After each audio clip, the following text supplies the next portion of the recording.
Sanctus, Sanctus, Sanctus Dominus Deus Sabaoth. Salam jumpa kembali saudara-saudariku yang terkasih dalam Tuhan kita Yesus Kristus. Salam sejahtera untuk kita semua. Berkat Allah yang Maha Kuasa senantiasa menyertai kita. Hari Selasa tanggal 24 Januari tahun 2023 adalah peringatan wajib Santo Fransiskus dari Sales, Uskup dan Pujangga Gereja. Fransiskus lahir di Savoia pada tanggal 21 Agustus tahun 1567. Ia seorang yang cerdas, juga berpendidikan tinggi. Fransiskus kemudian ditahbiskan menjadi imam. Ia amat semangat membaktikan diri bagi kepentingan gereja dan perkembangan iman umat. Meskipun karyanya banyak menemui rintangan dan terancam, ia tidak gentar menghadapi ancaman-ancaman tersebut. Kemudian ia menggunakan cara lain untuk menyebarkan ajaran iman dengan menulis melalui pamflet-pamflet dan ditempelkan di seluruh dinding kota. Hal tersebut berhasil.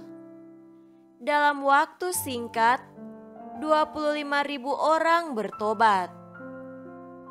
Tahun 1597, Fransiskus ditahbiskan menjadi uskup. Ia dikenal sebagai uskup yang bijaksana, ramah dan menyayangi umatnya.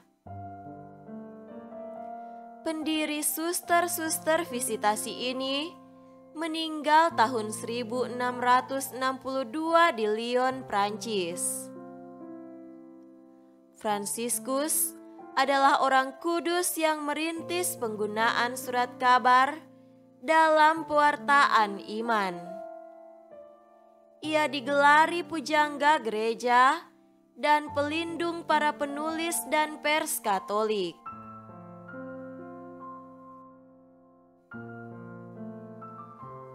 Marilah kita mendengarkan dan merenungkan bacaan-bacaan kitab suci.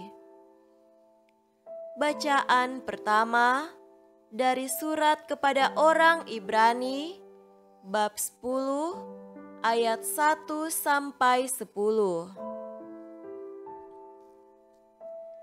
Di dalam hukum Taurat hanya terdapat bayangan saja dari keselamatan yang akan datang dan bukan hakikat dari keselamatan itu sendiri.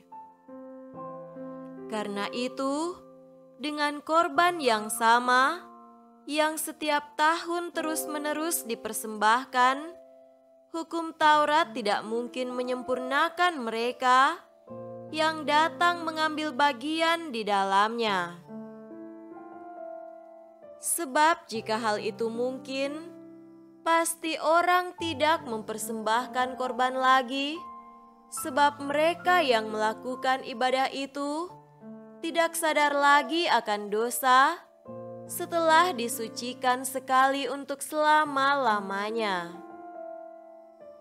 Tetapi justru oleh korban-korban itu, setiap tahun orang diperingatkan akan adanya dosa.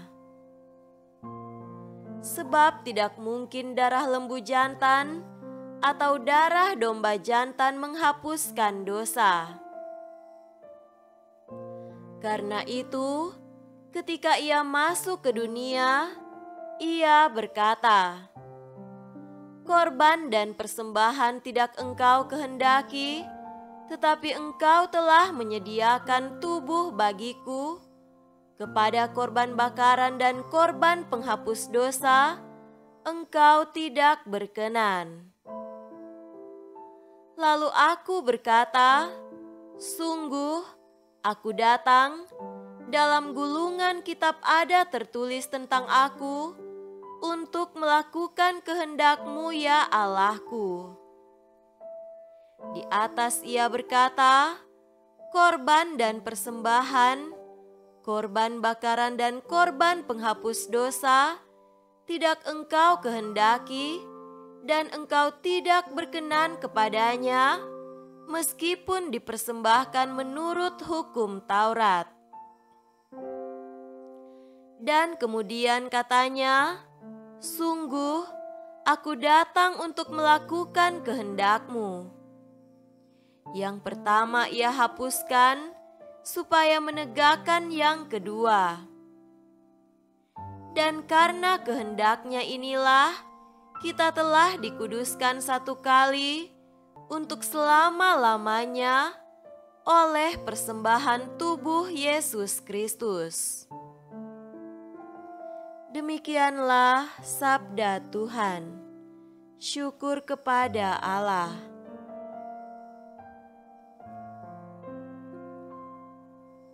Semoga Tuhan beserta kita sekarang dan selama-lamanya.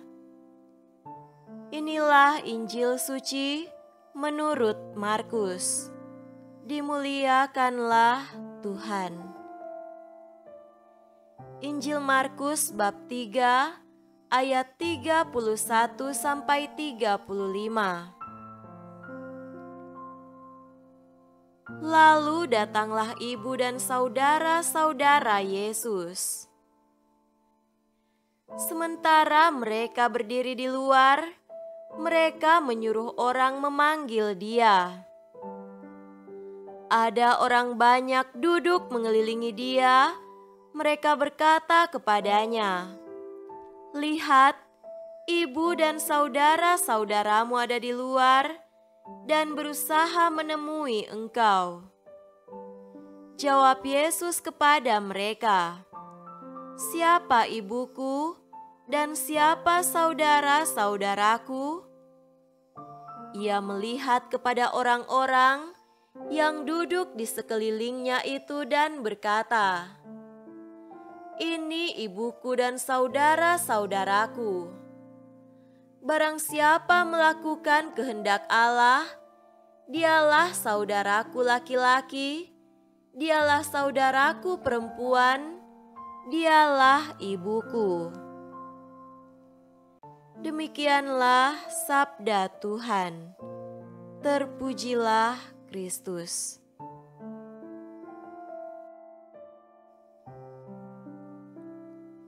Saudara-saudariku yang terkasih dalam Tuhan kita Yesus Kristus, tema renungan kita pada hari ini adalah Ibu dan saudara-saudara Yesus. Ikatan kekeluargaan dan persaudaraan seringkali dilihat berdasarkan ikatan darah. Ikatan emosional tentu juga terjadi di antara anggota keluarga. Tak heran bila ada kecemasan, bila ada anggota keluarga yang mengalami musibah. Sebaliknya, ada keceriaan bila ada anggota keluarga yang sukses. Ikatan kekeluargaan dan persaudaraan ini mengandung unsur tanggung jawab moral atas kehidupan satu sama lain. Ikatan kekeluargaan dan persaudaraan ini pun dialami oleh ibu dan saudara-saudara Yesus. Penginjil Markus melukiskan kecemasan berlebihan dari ibu dan saudara-saudara Yesus atas kondisi kesehatannya karena orang banyak berkerumun dan makan pun mereka tidak dapat. Keluarga Yesus datang hendak mengambil Yesus karena dianggap tidak waras lagi. Maka mereka menyuruh orang memanggil Yesus, namun tanggapan Yesus benar-benar di luar dugaan semua orang. Peristiwa ini dijadikan Yesus untuk menunjukkan pentingnya memiliki hubungan rohani dengan dirinya. Ikatan kekeluargaan dan persaudaraan bukan semata-mata ikatan darah dan ikatan emosional, melainkan sudah masuk dalam ikatan roh. Roh Kuduslah yang menjadi tali pengikat yang mempersatukan dalam misi Yesus. Kekeluargaan dan persaudaraan insani ditingkatkan dalam kekeluargaan dan persaudaraan ilahi. Maka kehendak Allah yang harus diutamakan. Hal ini dapat diperlawankan dengan kuasa Belzebul, penghulu setan, yang mendorong manusia kepada perpecahan dan perselisihan. Sambil melihat kepada orang-orang di sekelilingnya, Yesus berkata, "Barang siapa melakukan kehendak Allah, dialah saudaraku laki-laki, dialah saudaraku perempuan, dialah ibuku." Saudara-saudariku terkasih, oleh pembaptisan, kita juga adalah orang-orang di sekeliling Yesus dalam tugas perutusannya. Sakramen pembaptisan telah memungkinkan kita untuk diangkat menjadi anak-anak Allah dan saudara-saudari Yesus. Kita masuk dalam keluarga Allah dan dimungkinkan untuk melaksanakan kehendak Allah. Untuk melaksanakan kehendak Allah, kita perlu taat. Ketaatan diawali dengan mendengarkan Kristus sendiri, percaya dan mengikutinya. Hal ini bukan sesuatu yang mudah, namun butuh perjuangan untuk menyelaraskan gerakan roh kita dengan roh Kristus sendiri. Semoga kita dimampukan untuk masuk dalam ikatan kekeluargaan dan persaudaraan ilahi dengan Allah dalam roh dan kebenarannya. Semoga demikian. Amin.